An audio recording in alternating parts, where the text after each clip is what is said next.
Phloem पूरा पढ़ा दिया है? Yes sir. ओके, मतलब फ्लोएम पेरेन्काइमा, फ्लोएम फाइबर सारा कुछ पढ़ा दिया बच्चे। मैंने साथ पिछले बार जब आपको सीव सेल्स पढ़ा रहा था, सीव ट्यूब बेसिकली, ठीक है, पिछले लेक्चर में जब मैं आपको सीव ट्यूब पढ़ा रहा था तो वहां पे जाके देखो, वहां पे मैंने ये लिखा दिया है क्या कि पिट्स एब्सेंट है। यहाँ पे ये लिखाया है क्या? चेक कर लो एक बार।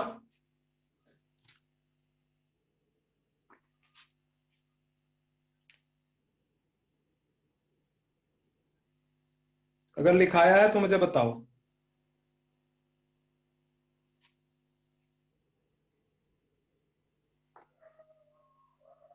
आपको आवाज आ रही है मेरी? नहीं सर। नहीं सर। वहां पे मैंने जी सर।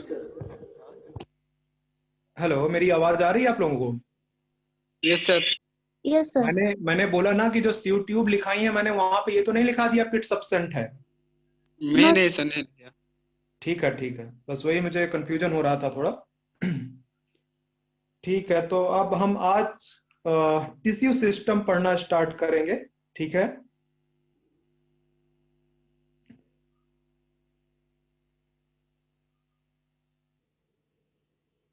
ओके, तो स्टार्ट करते हैं टिश्यू सिस्टम।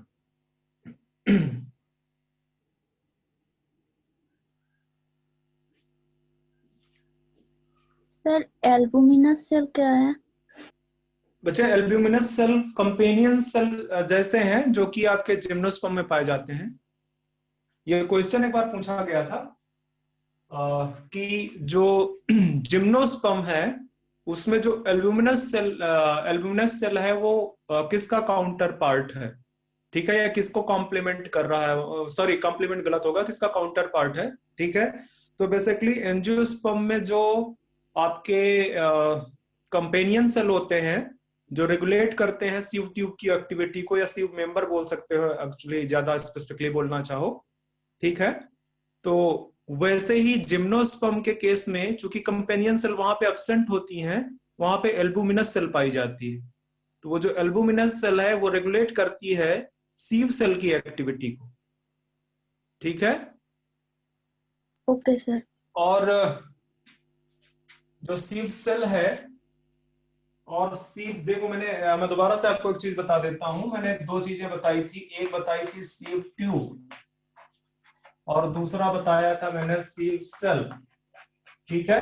मैंने ये बोला था कि ये जो सीव सेल है ये आपके जिम्नोस्पर्म में पाया जाता है, जिम्नोस्पर्म में, ठीक है। और मैंने ये बोला था कि ये जो सीव ट्यूब है ये आपके एंजियोस्पर्म में पाया जाता है, ठीक है, एंजियोस्पर्म में। तो जो है क्या कहते हैं, ये सीव ट्यूब तो लिविंग सिंसाइट है, इस तरह के सीव मेंबर होते हैं, इस तरह के सीव मेंबर होते हैं, वो आपस में कनेक्ट कर जाते हैं, ठीक है, आपस में कनेक्ट कर जाते हैं। और यहाँ पे एक सीव प्लेट या एंड प्लेट डेवलप हो जाती है जिसमें कि बीच बीच में से होल होते हैं जैसे सीव में होते हैं, ठीक है, इस तरह से। और फिर फूड का कंडक्शन होता है इसके थ्रू। इसमें न्यूक्लियस नहीं प्रेजेंट होता, ये ई न्यूक्लिएटेड होती है, ठीक है, ये ई न्यूक्लिएटेड सेल है। तो बेसिकली इसके बगल में एक कंपेनियन सेल पाई जाती है लॉन्गिट्यूडनल, ठीक है, कंपेनियन, जिसके पास में न्यूक्लियस होता है, प्रोमिनेंट न्यूक्लियस। और ये बेसिकली इस सीव मेंबर, ये वाले सारे सीव मेंबर हैं, ये सब मिला के सीव ट्यूब बनाते हैं। तो ये जो कंपेनियन सेल है, ये जो कंपेनियन सेल है ये सीव मेंबर की एक्टिविटी को रेगुलेट करता है। ये यहाँ पे केस है। जिम्नोस्पर्म में देखोगे तो वहां सीव सेल पाई जाती है, इस तरह की सीव सेल्स मिलेंगे वहां पे, ठीक है, इस तरह के सीव सेल्स मिलेंगे जो वैसे ही, जैसे मैंने आपको बताया था जाइलम के केस में, वैसे ही कुछ अटैच्ड होती हैं, ठीक है, एक दूसरे के थ्रू। और इनके बगल में भी इस तरह से आपको एल्बुमिनस सेल मिलेंगे, एल्बुमिनस सेल, आपको एल्ब्यूमिनस सेल्स मिलेंगे। वो क्या करेंगे, उनमें न्यूक्लियस प्रेजेंट होगा, क्योंकि ये इनमें तो न्यूक्लियस प्रेजेंट होता नहीं है, ये ई न्यूक्लिएटेड होती हैं, ठीक है, ये ई न्यूक्लिएटेड होती हैं। तो ये एल्ब्यूमिनस सेल उसकी एक्टिविटी को कंट्रोल करेगी, एल्बुमिनस सेल उसकी एक्टिविटी को कंट्रोल करेगा। तो ये कुछ सिनेरियो है। Okay, sieve sir. Cell and sieve tube में। तो यहाँ बेसिकली वो हमने खत्म कर लिया है। अब हम टिश्यू सिस्टम को देखेंगे। प्लांट के अंदर जो टिश्यू सिस्टम प्रेजेंट होते हैं उन टिश्यू सिस्टम पे हम बात करेंगे। प्लांट के अंदर 3 टाइप के टिश्यू सिस्टम प्रेजेंट होते हैं। तो सबसे पहले आप लिख दो टिश्यू सिस्टम। अब मैं आपको एक डेफिनेशन डिक्टेट करता हूं, ठीक है? उसको फटाफट लिखो। डेफिनेशन को लिखो। In higher plants comma some of the tissue of same origin. In higher plants, comma, some of the tissue of the same origin act together to perform particular function. Act together to perform particular function. Sir please एक बार And- repeat कीजिए। बेटा मैं लिख ही देता हूं, रुक जाओ।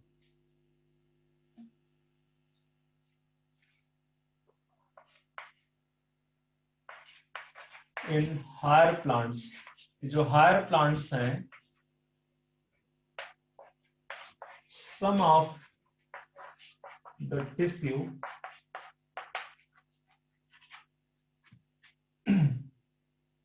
Of the same origin. मैंने पहले भी जब आपको डेफिनेशन बताई थी तो मैंने बता दिया था, ठीक है? जो ये टिश्यू है same origin, perform together for a particular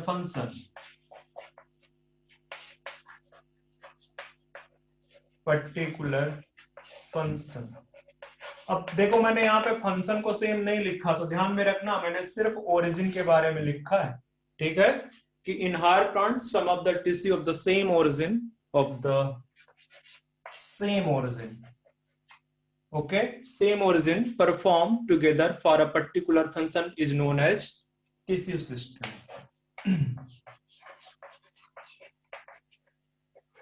tissue system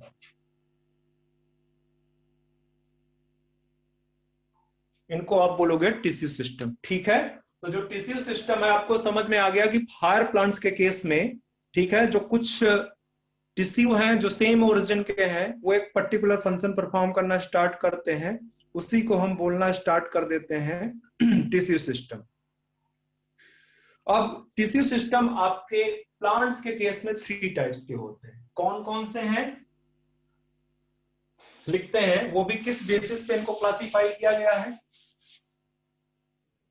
लिख दो। Types of tissue system, types. और ये टाइप्स बेसिकली किस बेस पे है? On the basis of origin and structure. मैं सिर्फ ओरिजिन एंड स्ट्रक्चर लिख रहा हूं, ठीक है? ओरिजिन एंड स्ट्रक्चर, इसके बेस पे आपके जो टिश्यू होंगे वो 3 टाइप के टिश्यू होंगे। एक है आपका एपिडर्मल टिश्यू सिस्टम, दूसरा है आपका वेस्कुलर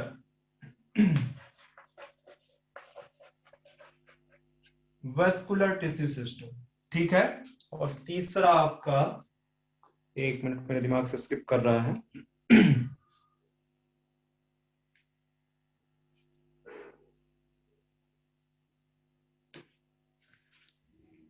ग्राउंड टिश्यू सिस्टम। अब ये जो वेस्कुलर टिश्यू सिस्टम है इसका एक और नाम है, क्या नाम है बताओ? कंडक्शन या कंडक्टिंग टिश्यू सिस्टम। मैं शार्ट में टिश्यू सिस्टम लिख रहा हूं, ठीक है? Conducting tissue system.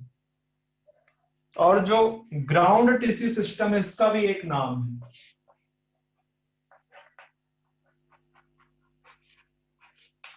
Fundamental tissue system. Fundamental tissue system, तो ये आपको जो प्लांट के टिश्यू सिस्टम है, प्लांट के अंदर जो टिश्यू सिस्टम पाए जाते हैं, ये 3 टिश्यू सिस्टम आपको पढ़ने हैं प्लांट में। अब सबसे पहले स्टार्ट करेंगे हम एपिडर्मल टिश्यू सिस्टम। ठीक है, काफी इंपॉर्टेंट है एपिडर्मल टिश्यू सिस्टम। मैं पहले ही बता दूं कि एपिडर्मल आउटर मोस्ट है, ये आउटर मोस्ट टिश्यू सिस्टम। ठीक है, बाहर जैसे ये जैसे मैं अगर सेक्शन बाहर की तरफ जो है आउटर मोस्ट लेयर प्रेजेंट होगी वो एपिडर्मल टिश्यू, आउटर मोस्ट जो है लेयर्स जो होंगी वो आपका एपिडर्मल टिश्यू सिस्टम बनाएगा। ये जो ग्राउंड टिश्यू सिस्टम है उसके बाद ये प्रेजेंट हो, और सबसे अंदर की तरफ इनर मोस्ट, सबसे अंदर की तरफ आपका वेस्कुलर टिश्यू सिस्टम प्रेजेंट हो। ठीक है, तो अभी इसको इरेज करके हम एपिडर्मल टिश्यू सिस्टम पढ़ना स्टार्ट करते हैं फटाफट। कॉपी कर लिया ना आपने? Yes, sir. sir. कर लो नहीं सर। कर लो, यही तो बोल रहा हूं बेटा।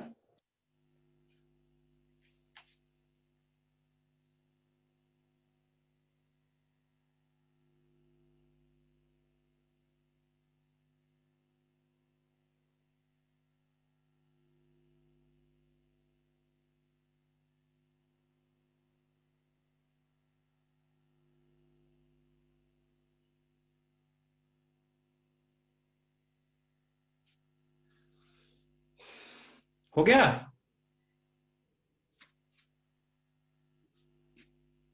हुआ या नहीं बेटा अभी? Yes, sir.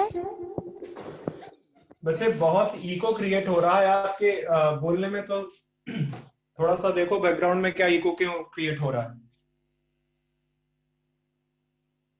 चलो पहले स्टार्ट करते हैं एपिडर्मल टिश्यू सिस्टम। मैंने पहले ही बता दिया, this is the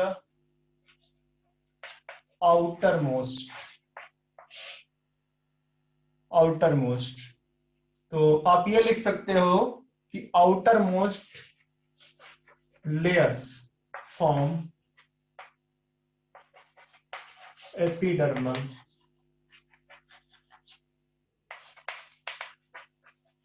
tissue system. अब इसके जो कंपोनेंट है वो देख लो, कौन कौन से कंपोनेंट इसमें प्रेजेंट होंगे, कौन कौन से कंपोनेंट प्रेजेंट होंगे। तो इसमें आपको 3 कंपोनेंट देखने को मिलेगा।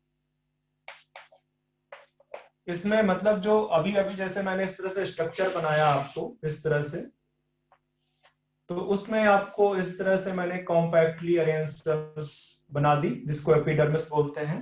एपिडर्मिस में आपको कई जगह इस तरह से स्टोमेटा भी देखने को मिल सकते हैं। ठीक है,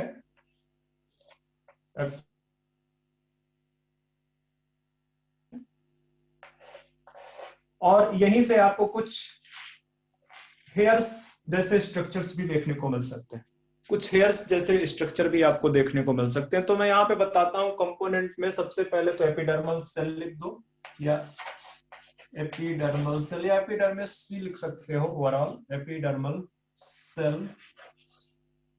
और इसके बाद आपको देखने को मिलेंगे स्टोमेटा।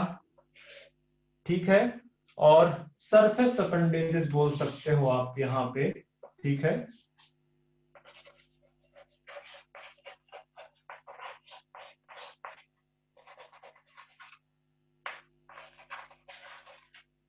या इसको एक और नाम दे सकते हो आप सरफेस अपेंडेजेस में, एपिडर्मल अपेंडेजेस। बेटर होगा अगर आप एपिडर्मल अपेंडेजेस लिख लो, लिख ही लो इसको एपिडर्मल अपेंडेजेस। सरफेस अपेंडेजेस भी बोल सकते हो, कोई दिक्कत नहीं है, एपिडर्मल अपेंडेजेस। ठीक है, अब ये कॉपी कर लो ताकि हम एपिडर्मल सेल्स पे आगे बढ़ना स्टार्ट करें।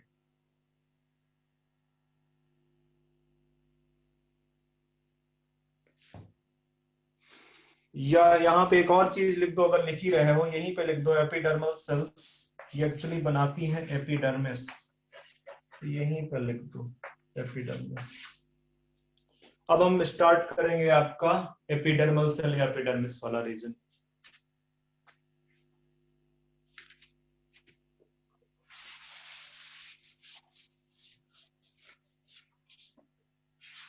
फटाफट देखो, पहला कंपोनेंट हम देखने जा रहे हैं एपिडर्मिस या एपिडर्मल, ठीक है।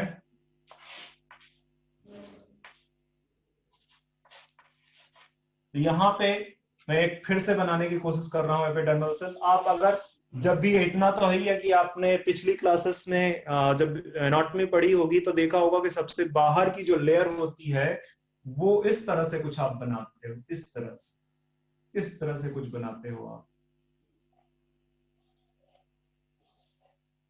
बनाते हो कि नहीं बनाते हो, इस तरह से, ठीक है। तो ये जो लेयर्स में सेल्स दिख रही हैं आपकी, ये देखो बहुत ज्यादा कैसी हैं,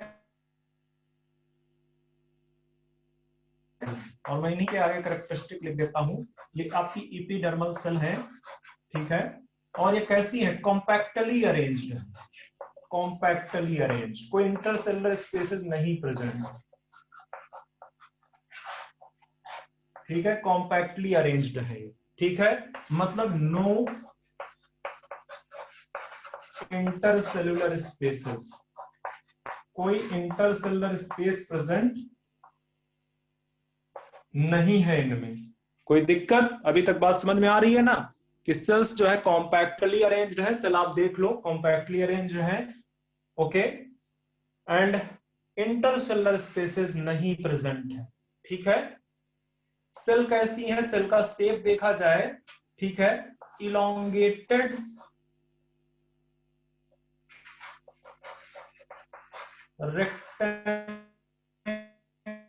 रेक्टेंगुलर, इलोंगेटेड रेक्टेंगुलर सेल्स आपको दिखेंगी। एक और चीज आपने देखा होगा कि ये जो एपिडर्मल लेयर है, यहां पे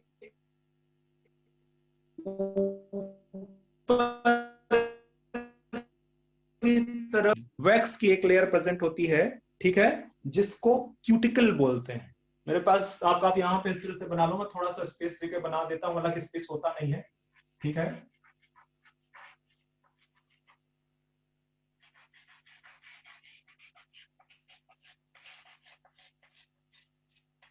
इस तरह की आपको क्यूटिकल नजर आएगी। क्यूटिकल क्या है, एक वैक्सी लेयर है। फंक्शन क्या है इसका, ट्रांसपायरेशन को रोकती है, ठीक है, रिड्यूस ट्रांसपायरेशन, जो ट्रांसपायरेशन है उसको रोकती है, ठीक है। ये क्यूटिकल बेसिकली वैक्सी लेयर है, compactly arranged elongated rectangular cells, no intercellular spaces present between them. और एक और चीज यहां पे लिख देते हैं एपिडर्मल सेल में, वैसे तो आपके सिलेबस की जितनी चीजें हैं वो मैंने कंप्लीट कर दी है। एक और चीज यहाँ,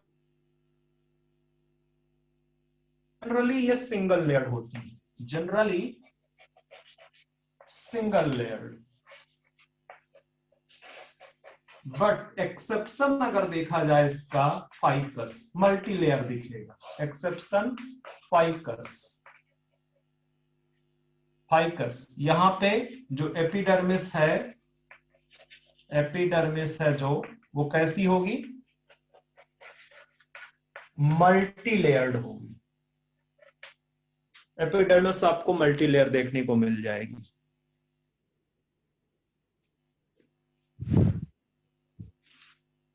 तो ये आप फटाफट कॉपी कर लो। एपिडर्मिस के बारे में मुझे जितनी चीजें बतानी थी बता दिया। अब हम दूसरे स्ट्रक्चर स्टोमेटा पे पहुंचेंगे।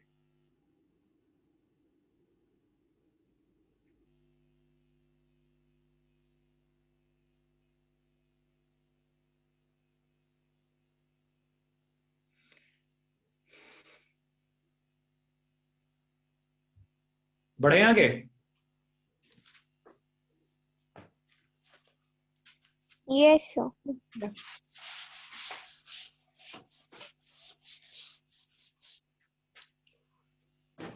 ठीक है, दूसरा देखते हैं, स्टोमेटा। तो ये जो स्टोमेटा है, these are the tiny aperture. क्या है ये? टिनी अपर्चर।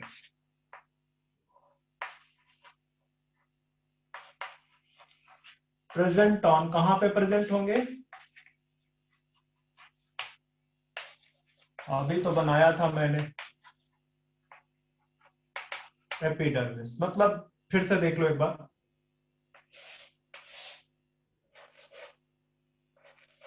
इस तरह से ये आपका कॉम्पैक्टली अरेंज्ड एपिडर्मल सेल है।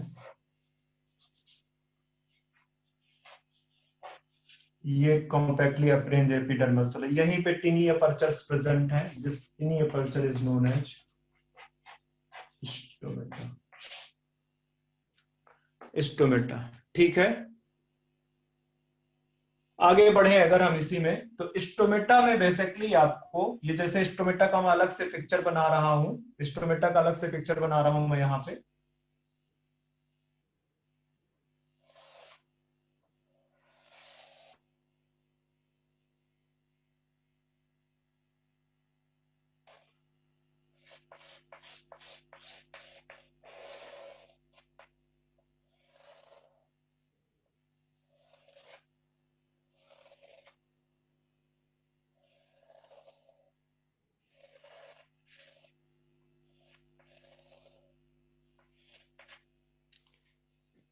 ये जो बीच में स्ट्रक्चर नजर आ रहा है, this is the stomatal aperture, stomatal pore.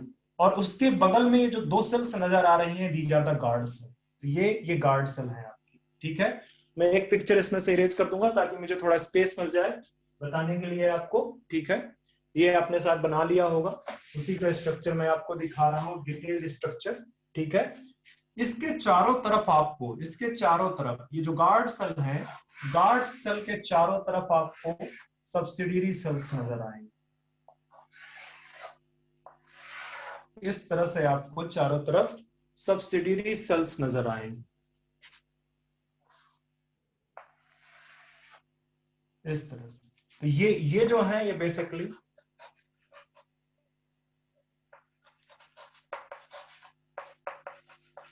ये सब्सिडियरी सेल्स है।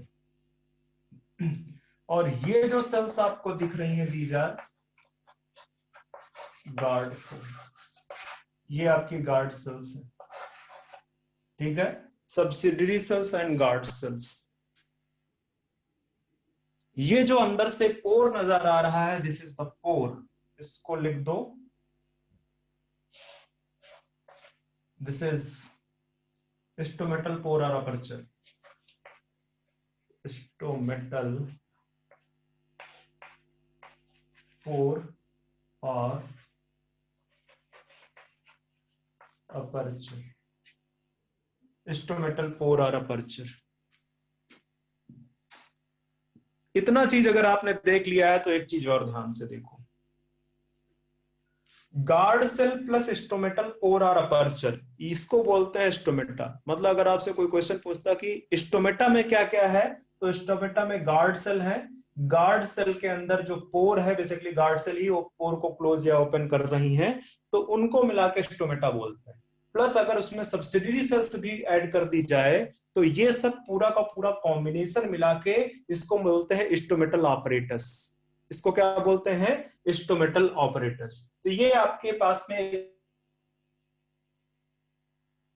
है, एपिडर्मिस में प्रेजेंट है, उसका पिक्चर मैंने बता दिया। ये सब्सिडियरी सेल्स हैं, ठीक है, ये गार्ड सेल्स हैं, और ये अंदर से स्टोमेटल अपर्चर। यहीं पे कुछ कुछ चीजें और लिख दो आप कि जो सब्सिडियरी सेल्स हैं, ये specialised parenchymatous sales,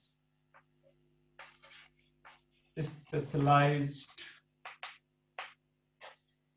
epidermal cells लिख दो। पेरेन्काइमेटस तो होती ही है, एपिडर्मल सेल्स, ये स्पेशलाइज्ड एपिडर्मल सेल्स। अब एक चीज ध्यान रखना या तो लिख ही लो जाके, जो पहला आपने एपिडर्मल सेल या एपिडर्मिस लिखा है वहां पे वहीं पे कहीं लिख दो कि ये पेरेनकाइमेटस सेल्स है। जो एपिडर्मल सेल या आपकी एपिडर्मिस है वो किस टाइप की सेल्स है, मैंने आपको टिश्यू बताया था, पेरेन सिंपल टाइप का टिश्यू जिसमें से पेरेनकाइमा, कोलेनकाइमा एंड स्क्लेरेनकाइमा। तो वो बेसिकली किस टाइप से बिलोंग करती हैं, वो पेरेनकाइमा से बिलोंग करती है। ओके समझ में आ रही है बात? Yes, sir. ठीक है, तो ये पिक्चर बना लो, फिर इस पिक्चर को मैं इरेज कर दूंगा। आपके सामने पिक्चर रहेगा आपकी कॉपी पे, मैं वहां पे बताता जाऊंगा क्योंकि मुझे स्पेस चाहिए कुछ कुछ और बताने के लिए।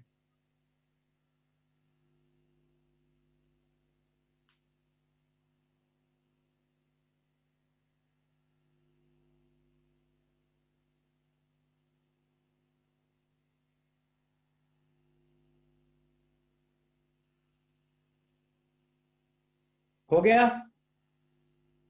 Yes sir. चलो देखो, अच्छा मैं अभी एक चीज इंडिकेट कर दे रहा हूं कि ये जो गार्ड सेल है आपकी, ये वाली, इनका ये इनर वॉल है, ये आउटर वॉल है। तो इनर वॉल देखो काफी थिक है, इनर वॉल काफी थिक है, आउटर वॉल काफी थिन है। ठीक है, तो बेसिकली यहां पे जो एक और चीज बना लो, यहां से कुछ कुछ एपिडर्मल इस तरह से फाइबर्स निकले हुए होते हैं, इस तरह से फाइबर्स निकले हुए होते हैं, इसको बना लो आप। ठीक है, सेलुलोज फाइबर्स होते हैं बेसिकली ये। ठीक है, जो क्या करते हैं, इस पोर को ओपन करने में हेल्प करते हैं, पोर को।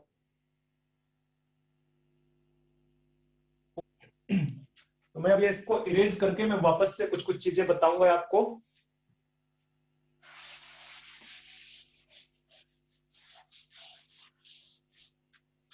लिख दो यहां पे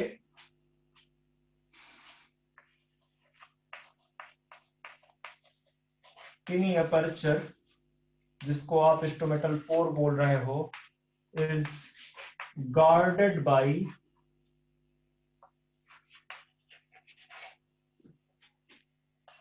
guard cell, guard cells. Guard cell भी कैसी कौन सी सेल है, ये भी एपिडर्मल सेल्स हैं, या ये बोल सकते हो कि modified epidermal cells, modified epidermal cell है। कुछ कुछ मॉडिफिकेशन हुए हैं। ठीक है, इनका जो गार्ड सेल है, यहां पे मैं गार्ड सेल एक और बना देता हूं इस तरह से।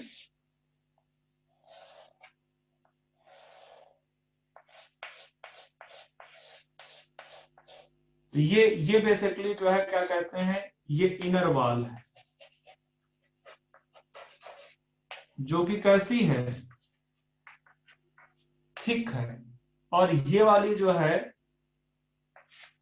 ये आउटर वॉल है, जो कि कैसी है, थिन है। पिक्चर्स में भी बता दिया आपको, मैंने लिख के भी बता दिया कि जो इनर वॉल है वो थिक है, आउटर वॉल इज थिन। ठीक है, तो मॉडिफाइड एपिडर्मल सेल्स हैं और they enclosed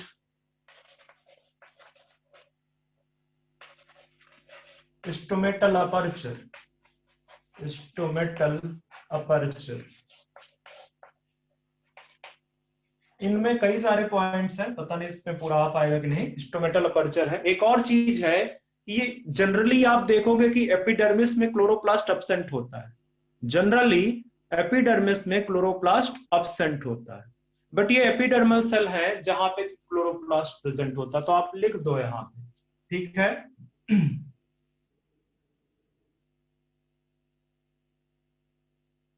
chloroplast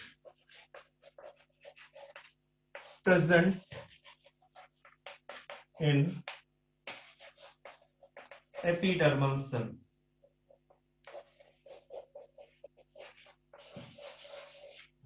Chloroplast present in sorry, guard cell, not epidermal, guard cell, guard cell. ठीक है, एस यहां पे नोट डाल के लिख दो बेटा, नोट डाल के, नोट में लिख दो generally, generally chloroplast absent in epidermal cell। Generally epidermal cells में क्लोरोप्लास्ट absent होता है, बट गार्ड सेल है जहां पे कि क्लोरोप्लास्ट आपको प्रेजेंट दिखेगा, क्लोरोप्लास्ट आपको प्रेजेंट दिखेगा। फटाफट कॉपी करो, एक और पॉइंट इसमें लगा लिखना है जिससे कई बार क्वेश्चन पूछा जा चुका है। यहां पे अगर वो है तो लिख लो इस तरह से, इस तरह से आपको बना लो। इसमें ये फाइब्रिल्स हैं, इनको बोलते हैं सेलुलोज माइक्रोफाइब्रिल्स, सेलुलोज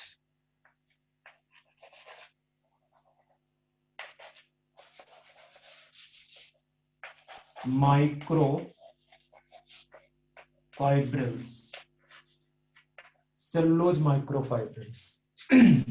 फंक्शन क्या है इन सेलुलोज माइक्रोफाइब्रिल्स का? हेल्प इन, यहीं पे लिख दो, आपके पास तो स्पेस होगा ही, ठीक है, लिख दो help in opening of stomata. मैं क्लोज नहीं लिख रहा हूं, सिर्फ ओपनिंग लिख रहा हूं, ठीक है, help in opening of stomata.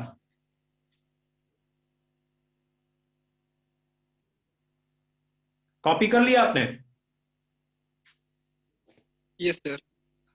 ठीक है, अब आगे एक और चीज देखते हैं इन्हीं गार्ड सेल के रिस्पेक्ट में, basically shape of the guard cell, जिससे क्वेश्चन बार बार पूछा गया है। ठीक है नहीं सर। बच्चे क्या करते हो, मैंने अभी पूछा तो बोले क्या रह गया बताओ। हेलो,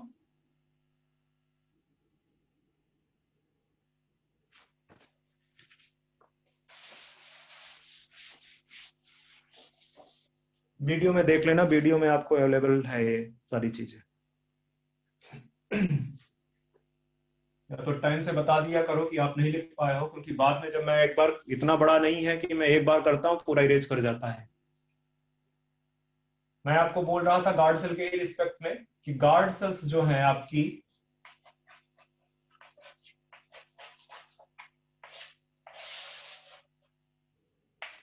डाइकॉट में, जो डाइकॉट प्लांट है वहां पे जो इनका शेप होता है वो किडनी या बीन शेप्ड होते हैं, किडनी और बीन शेप्ड। और जो मोनोकॉट है, मोनोकॉट में जो शेप है इनका डंबल शेप्ड है, डंबल शेप्ड। ये क्वेश्चन पूछा जा चुका है, इसलिए ध्यान में रखना है। तो गार्ड सेल के बारे में जितनी भी चीजें मुझे एक्सप्लेन करनी थी मैंने आपको एक्सप्लेन कर दी हैं। अब हम आते हैं एक दो पॉइंट और बस। कॉपी हो गया?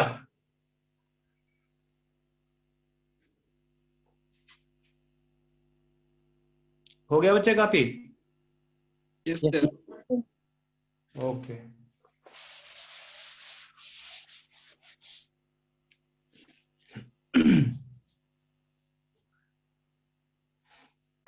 जो चीज मैंने बताई थी उसी को मैं बोल रहा हूं कि जो स्टोमेटा है क्या बनाएगा, stomata, stomatal aperture plus guard cell, ये इतना होगा तो स्टोमेटा बोलोगे। और स्टोमेटल ऑपरेटस में क्या क्या होगा? ऑपरेटस, उसमें आपको तीनों मिलेंगे, स्टोमेटल अपर्चर,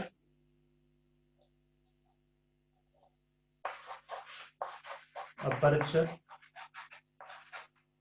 साथ में आपको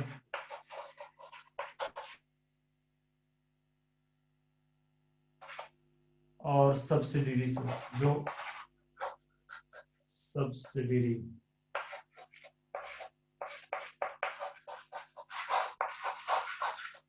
ये, अगर ये तीनों हैं तो आप बोलोगे कि this is the instrumental operators, this is the instrumental operators.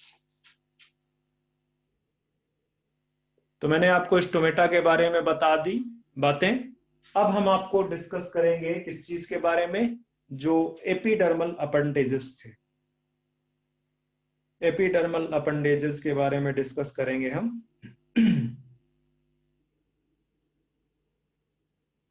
आगे बढ़े। No sir. Okay,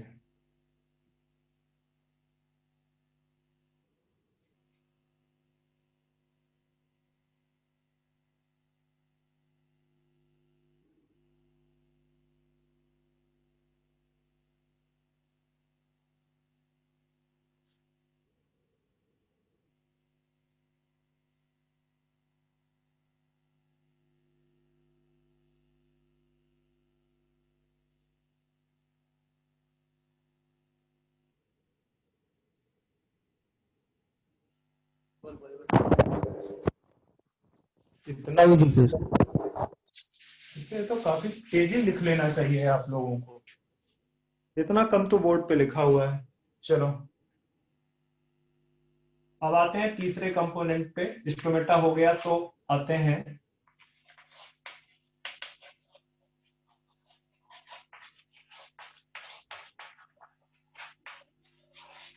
epidermal appendages. अब एपिडर्मल अपेंडेजेस में आपको बेसिकली क्या मिलता है, हेयर्स मिलते हैं। आप मतलब हेयर क्या है, बेसिकली एपिडर्मल अपेंडेजेस है। अब हेयर में आपको हो सकता है सूट में कोई हेयर मिले तो वो सूट हेयर हो जाएगा, और अगर रूट में हेयर मिलता है तो वो रूट हेयर हो जाएगा, रूट हेयर हो जाएगा। तो सबसे पहले हम देखते हैं सूट हेयर के बारे में। आप अलग से हेडिंग डालना, मैं इसी में स्टार्ट कर देता हूं। ठीक है, सूट हेयर के बारे में बात करते हैं। तो सूट हेयर ये मल्टी सेलुलर है, सबसे इंपॉर्टेंट चीज है ये मल्टी सेलुलर है। साथ में क्या है कि ये हो सकते हैं, ये आपको स्टिफ दिखेंगे, स्टिफ स्टिफ और हार्ड, सॉफ्ट नहीं दिखेंगे आप। तीसरा एक और इंपॉर्टेंट पॉइंट है, ब्रांच भी हो सकते हैं और अनब्रांच भी हो सकते हैं। आप इससे ज्यादा आपके लेवल पे नहीं पूछेगा सूट हेयर से, सूट हेयर से इससे ज्यादा आपसे नहीं पूछेगा कि ये मल्टी सेलुलर हो सकते हैं। मतलब इस तरह का कुछ स्ट्रक्चर है, जैसे ये स्टेम है, स्टेम से इस तरह से एपिडर्मल सेल्स निकले हुए हैं, यहां से आपका ये रूट हेयर है। तो आपको हो सकता है कि वो आपको इस तरह से मल्टी सेलुलर स्ट्रक्चर देखने को मिले। ठीक है, multi cellular, stiff, hard, branch या अनब्रांच्ड। फंक्शन एक और चीज पूछ सकता है, फंक्शन, तो फंक्शन में लिख दो प्रोटेक्शन। क्या फंक्शन है इसका, फंक्शन में लिख दो यहां पे। किसके फंक्शन की बात कर रहा हूं, सूट हेयर की। ठीक है, फंक्शन में आप लिख सकते हो प्रोटेक्शन। अगर आपको थोड़ा बहुत दिमाग में है तो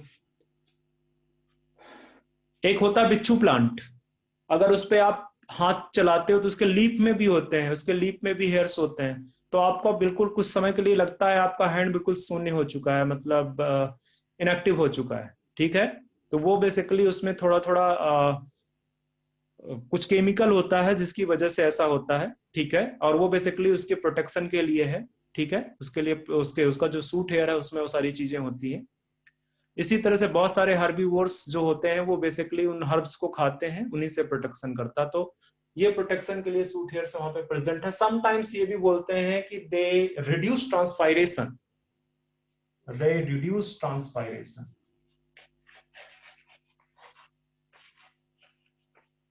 ट्रांसपायरेशन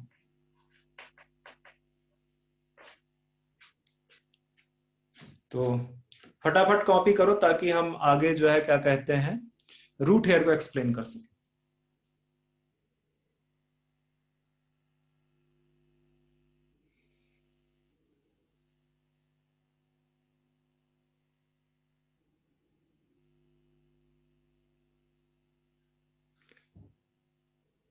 हो गया? Yes sir. ओके, एक और फंक्शन लिख दो अगर लिखना चाहते हो।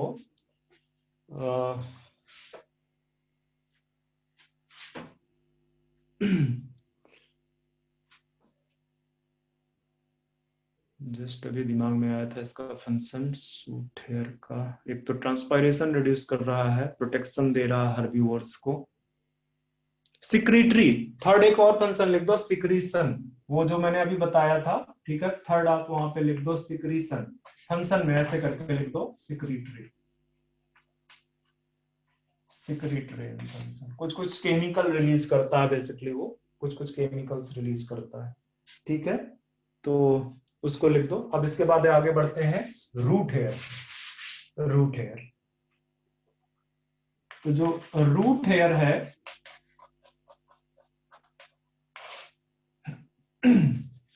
यूनिसेलुलर है, यूनिसेलुलर। ध्यान रखना, सूट हेयर मल्टीसेलुलर है और root hair unicellular. Help in anchorage to the anchorage to मत लिखो, और एंकरेज विथ द सॉइल। और एक और तो पता ही है आपको, एब्जॉर्प्शन, उसमें भी तो हेल्प करता है। हेल्प इन एब्जॉर्प्शन लिखना, help in absorption of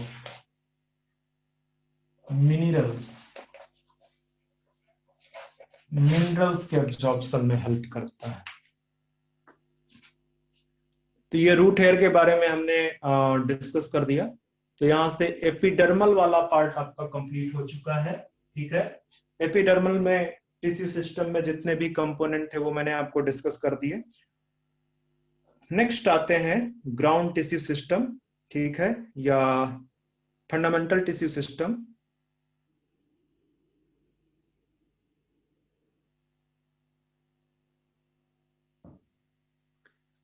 erase कर दो बच्चे।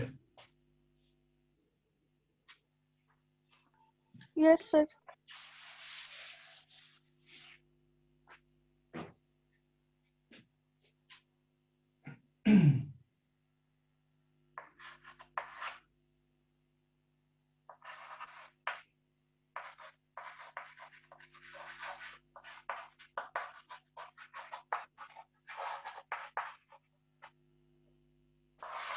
ग्राउंड टिश्यू सिस्टम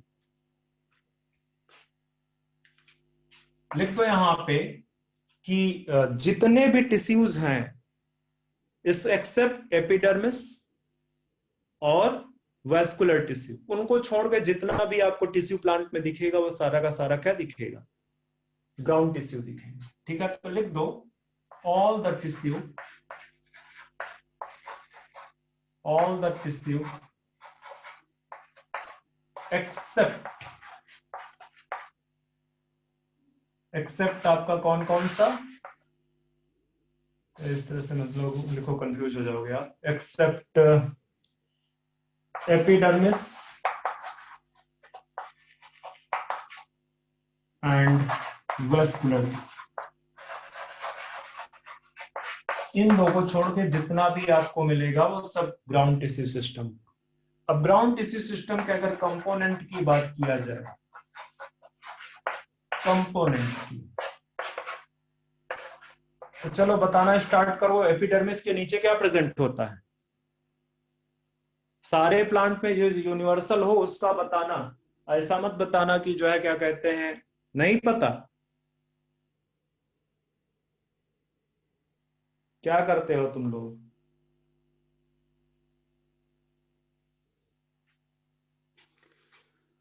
चलो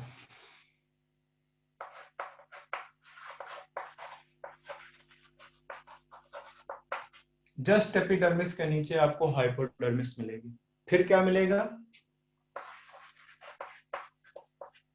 कॉर्टेक्स मिलेगा। कॉर्टेक्स के नीचे क्या मिलेगा? एंडोडर्मिस मिलेगा। एंडोडर्मिस के फिर एग्जैक्ट नीचे क्या मिलेगा? पेरीसाइकिल मिलेगा। पेरीसाइकिल से फिर और क्या मिलेगा? पिथ मिलेगा। तो बेसिकली ग्राउंड टिश्यू सिस्टम में ये कंपोनेंट आपको नजर आएंगे, hypodermis, cortex, endodermis, pericycle, pith. ये सारे आपको जो है पार्ट वहां पे नजर आएंगे। ठीक है। तो ग्राउंड टिश्यू सिस्टम के जो ये पार्ट्स हैं इनको हम जब एनाटॉमी पढ़ेंगे। हाँ, एक और अपडेट बता देता हूँ। लास्ट लेक्चर में मैंने ये बोला था, क्योंकि कुछ इस तरह से बातें आई थी सामने कई सारे वीडियोस में, कि जो एनटीए की नोटिस है उसके अकॉर्डिंग कोई सिलेबस में रिडक्शन नहीं है। ठीक है, आपको हो सकता है चॉइसेस मिले, अभी तक वो भी बहुत क्लियर नहीं है, क्योंकि नीट के लिए अभी कोई नोटिफिकेशन, एग्जैक्टली क्लियर नोटिफिकेशन नहीं है अभी तक। ठीक है, ये जरूर वहां पे कुछ एनटीए के नोटिफिकेशन में है कि ऑप्शन दिए जा सकते हैं। ठीक है, लाइक जेई में 75 क्वेश्चंस थे, तो इस बार टोटल 90 क्वेश्चन कर दिए हैं।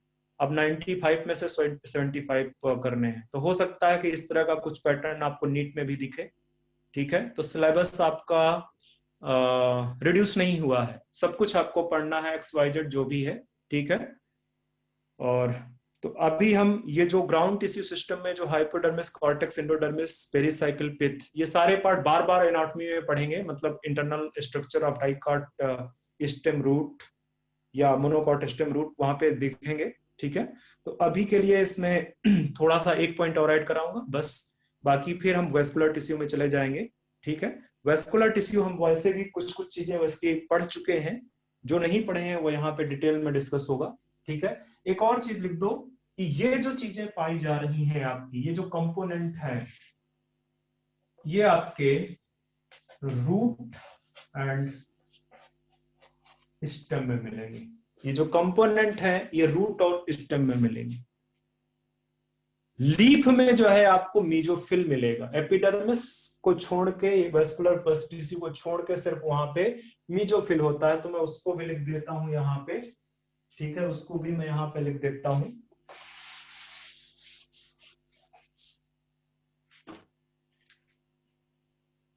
लीफ के केस में जो ग्राउंड टिश्यू है, ग्राउंड टिश्यू वो है मीजोफिल से। तो अगर आपसे कोई क्वेश्चन पूछता है कि लीफ में ग्राउंड टिश्यू का नाम बताओ, तो आप सीधे बोलना this is the mesophyll cell. आगे आते हैं वेस्कुलर टिश्यू में। ठीक है, वेस्कुलर टिश्यू में पढ़ना स्टार्ट करते हैं। आपको पहले बता चुका हूं कि वेस्कुलर टिश्यू में आपको जाइलम और फ्लोएम देखने को मिलेगा। तीसरा है आपका वेस्कुलर टिश्यू। वेस्कुलर टिश्यू में आपको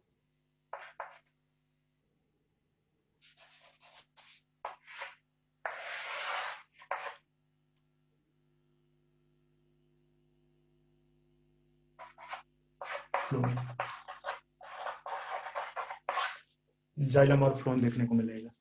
तो अच्छा, मैंने कंडीशन कुछ कुछ बताई थी जाइलम को, जैसे जाइलम में मैंने कंडीशन क्या बताई थी बच्चे, बताओगे कि इंडार्क और एक्जार्क में क्या बताया था मैंने?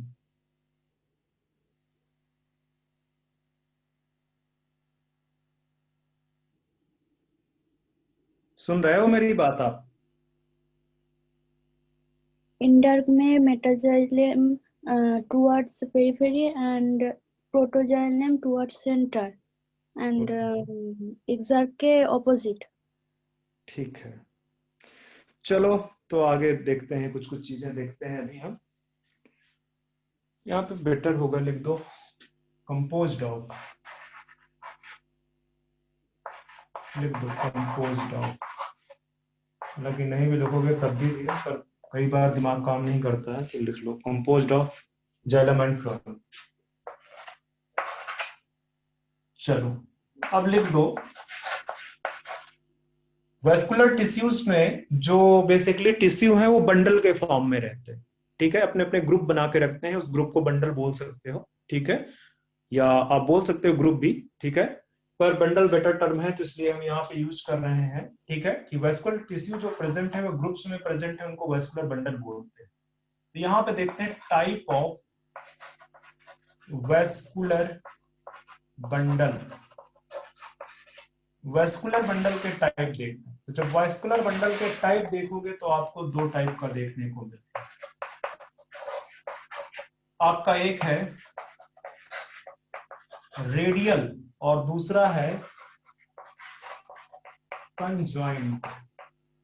रेडियल वेस्कुलर बंडल और कंजॉइंट वेस्कुलर बंडल। फटाफट इसको कॉपी करो ताकि हम रेडियल वेस्कुलर बंडल पे आगे बढ़े।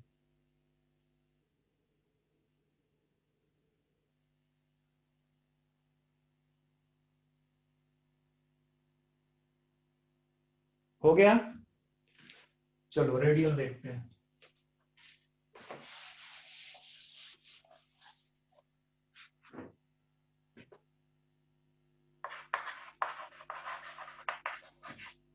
रेडियल, तो रेडियल में क्या होता है पहले पिक्चर में देखने की कोशिश करो। सपोज करो ये टीएस है, तो टीएस में मैं सिर्फ अभी आपको एंडोडर्मिस के अंदर का पार्ट बता रहा हूँ, कॉर्टेक्स वाला रीजन यहाँ पे नहीं है, एंडोडर्मिस के नीचे है, ठीक है। तो यहाँ पे जो जाइलम एंड फ्लोएम के बंडल्स हैं, जो जाइलम एंड फ्लोएम के बंडल्स हैं वो सेपरेट रेडियाई पे प्रेजेंट है, ठीक है, सेपरेट रेडियाई पे प्रेजेंट है। सपोज करो ये जो है क्या कहते हैं, ये आपका जाइलम है, ठीक है, और यहां पे आपका इस तरह से फ्लोएम है, ठीक है, इस तरह से फ्लोएम है। तो देखो सारे सेपरेट रेडियाई में अल्टरनेट मैनर में प्रेजेंट है। ये जाइलम है, जाइलम है, ये फ्लोएम है। तो आप बोल दोगे कि ये जो रेडियल वेस्कुलर है, रेडियल वेस्कुलर बंडल पूरा लिख दो, रेडियल वेस्कुलर बंडल। इस टाइप वाले वेस्कुलर बंडल में जो अरेंजमेंट है जाइलम एंड फ्लोएम का वो अल्टरनेट है विद सेपरेट रेडियाई, ठीक है। तो आप लिख सकते हो इन दिस अरेंजमेंट या in this type of vascular bundle, vascular bundle xylem and phloem are present in separate radii in alternate manner. In this type of vascular bundle, xylem and phloems are present in separate radii in alternate manner. Alternate में। और इसमें एक और बहुत important point है कि ये वाला जो अरेंजमेंट है ना, रेडियल अरेंजमेंट, ये करेक्टरिस्टिक है रूट की, ये रूट की करेक्टरिस्टिक है। तो आप लिख दो कैरेक्टरिस्टिक ऑफ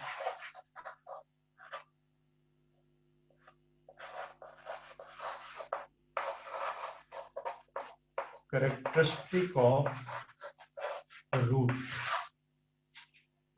इस तरह का जो करेक्टरिस्टिक है वो रूट के वेस्कुलर बंडल्स में दिखेगा आपको। रूट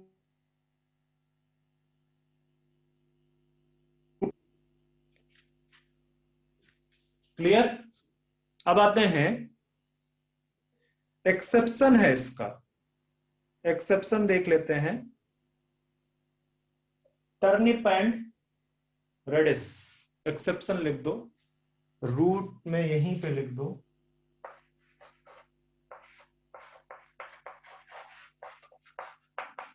एक्सेप्शन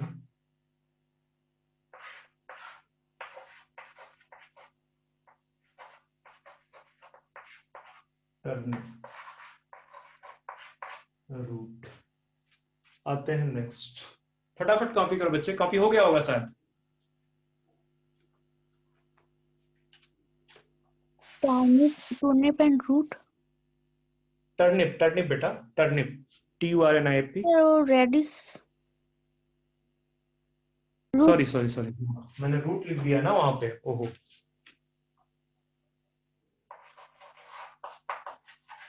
ठीक है, टर्निप एंड रेडिश।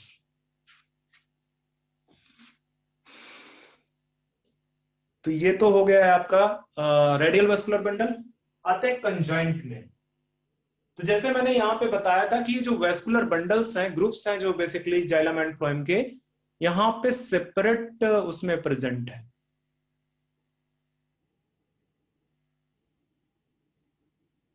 बच्चे 1 मिनट रुकना, मुझे जरा सा 1 मिनट देना, 1 मिनट देना। आपको एक चीज चेंज करनी पड़ेगी, एक चीज चेंज करनी पड़ेगी इसमें। आई थिंक जो अरेंजमेंट, मतलब जो रिप्रेजेंटेशन है जाइलम एंड फ्लोएम का पिक्चर में,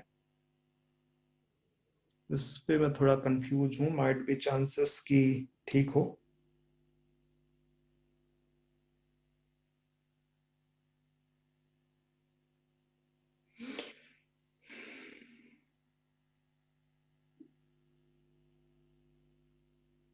नहीं चलिए, कोई खास नहीं है, कुछ नहीं है, ठीक है।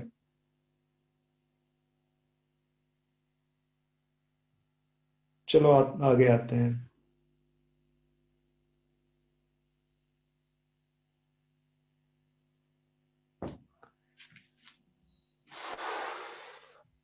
टाइम कितना हो गया बच्चे?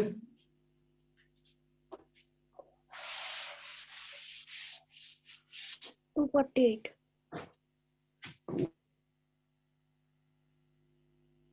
से 3 बजे से आप लोग डिले क्यों करते हो क्लास में आजकल? क्लास 1:30 से क्लास स्टार्ट हो रही है 1:50 पे।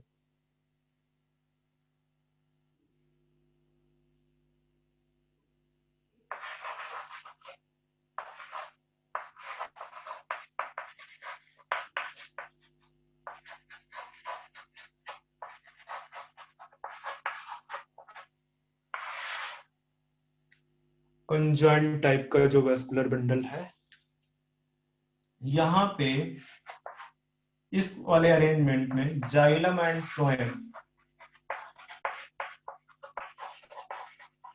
Are present in same radii, are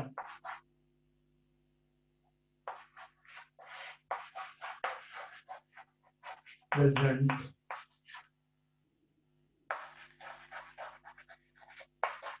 same radii में प्रेजेंट। कैसे? यहाँ पिक्चर में देखो आप,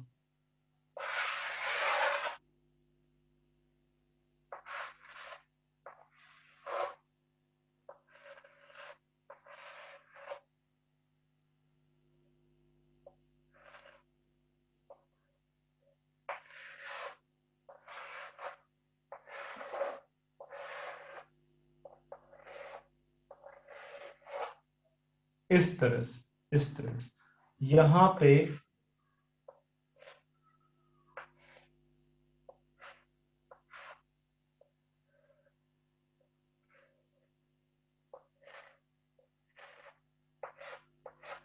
अंदर की तरफ आपको जाइलम देखने को मिलेगा और बाहर की तरफ आपको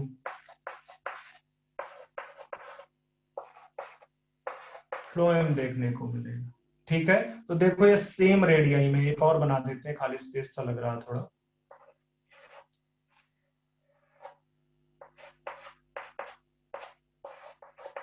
ठीक है, ये बाहर की तरफ आपका आउटर ऑलवेज फ्लोएम ही होगा। ठीक है, और ये जो अंदर वाला है ये जाइलम प्रेजेंट, दोनों सेम रेडियाई पे present, both present in same radii. तो इस तरह का जो अरेंजमेंट है बेसिकली वो कंजॉइंट अरेंजमेंट, आपको ये कंजॉइंट अरेंजमेंट कहलाएगा आपका। ठीक है, xylem and phloem are present on same radii. ठीक है, उसमें जो मतलब एक तरफ जो है क्या कहते हैं आपका फ्लोएम प्रेजेंट होगा, तो आप यहाँ लिख भी सकते हो कि फ्लोएम आपका आउटर प्रेजेंट होगा फ्लोएम, और इनर या सेंट्रल पोजीशन पे सेंट्रली लोकेटेड होगा आपका जाइलम। अब ये जो कंजाइंट वेस्कुलर बंडल है, इसमें दो टाइप के फर्दर हैं, दो फिर मिल जाएंगे आपको। एक है आपका कोलेट्रल और एक दूसरा है बाई कोलेट्रल। एक आपको मिलेगा कोलेट्रल, दूसरा बाई कोलेट्रल, ठीक है। तो ये जरा सा देख लेते हैं कि कोलेट्रल और बाई कोलेट्रल का जो अरेंजमेंट है वो किस तरह से है। थोड़ा सा बाई कोलेट्रल में आपको कुछ, जैसे मैंने यहाँ पे लिखा ना कि जनरली फ्लोएम आपका आउटर है, जाइलम इनर है, तो जो बाई कोलेट्रल है उसमें थोड़ा सा आपको कुछ चेंज नजर आएगा इस चीज में, ठीक है। तो ये खत्म कर लेते हैं आज के दिन, फिर इसके बाद नेक्स्ट पार्ट अलग नेक्स्ट लेक्चर पे पढ़ेंगे। इसको फटाफट कॉपी कर लो, कॉपी हो गया होगा मोस्ट प्रॉब्ली आपका।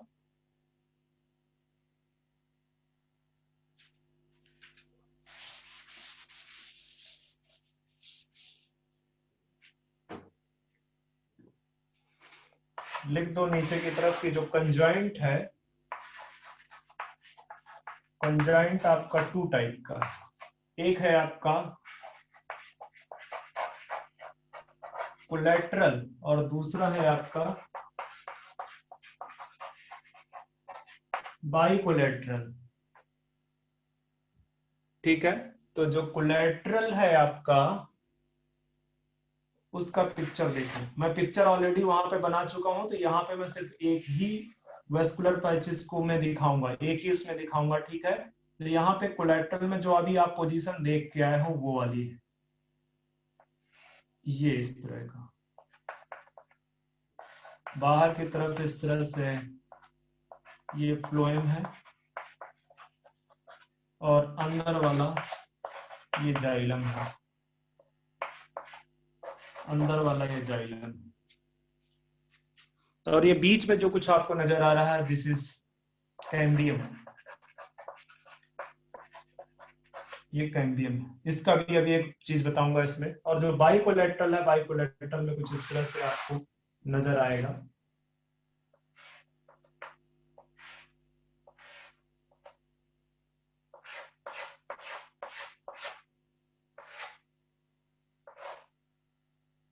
इस तरह से ऊपर और नीचे आपको क्या देखने को मिलेंगे, फ्लोएम देखने को मिलेंगे, ठीक है। ऊपर और नीचे आपको फ्लोएम देखने को मिलेंगे।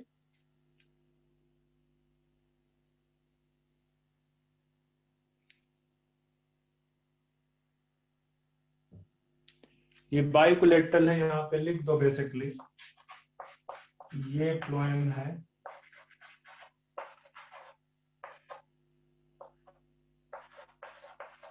ये भी फ्लोएम है आउटर एंड इनर पे, और जो बीच वाला पार्ट है जाइलम है। इसमें जो इंपॉर्टेंट है वो है इसका एग्जाम्पल, ठीक है। तो यहाँ पे एग्जाम्पल लिख दो। एग्जाम्पल में सोलेनेसी फैमिली ये पूछा जा चुका है एक बार। इसके अलावा आपको कुकुरबिटेसी,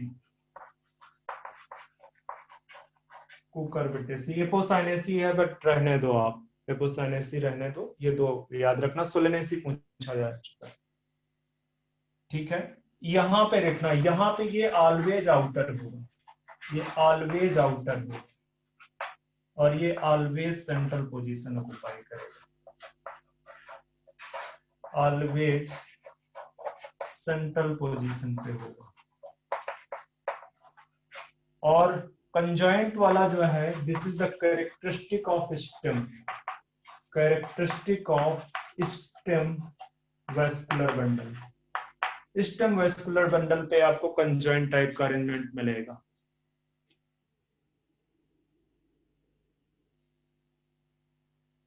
इसको फटाफट कॉपी कर लो।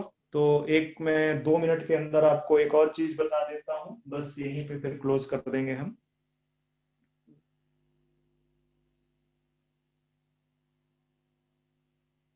सर जाइलम के नीचे क्या लिखा हुआ है? बच्चे किधर की तरफ, कोलेट्रल की तरफ, कोलेट्रल, हाँ सर। वहां लिखा ऑलवेज सेंट्रल पोजीशन, या इनर बोल लो, सेंट्रल बोलो, सेंट्रल बेटर टर्म है बच्चे, सेंट्रल लिखो, always central position.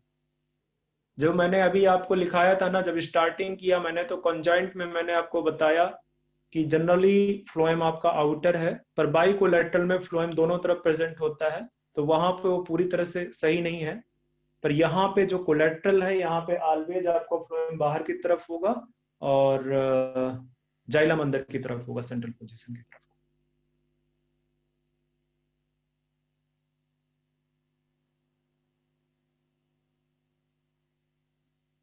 Sir collateral के एग्जाम्पल।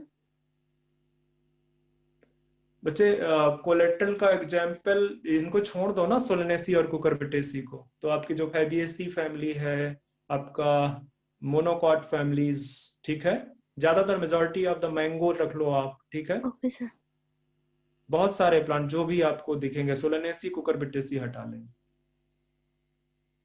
चलो आते हैं कोलेट्रल में। दो वेरिएंट्स और हैं कोलेट्रल में, आपको दो टाइप के वेस्कुलर बंडल दिखेंगे। इरेज कर दूं मैं इसको? Yes sir.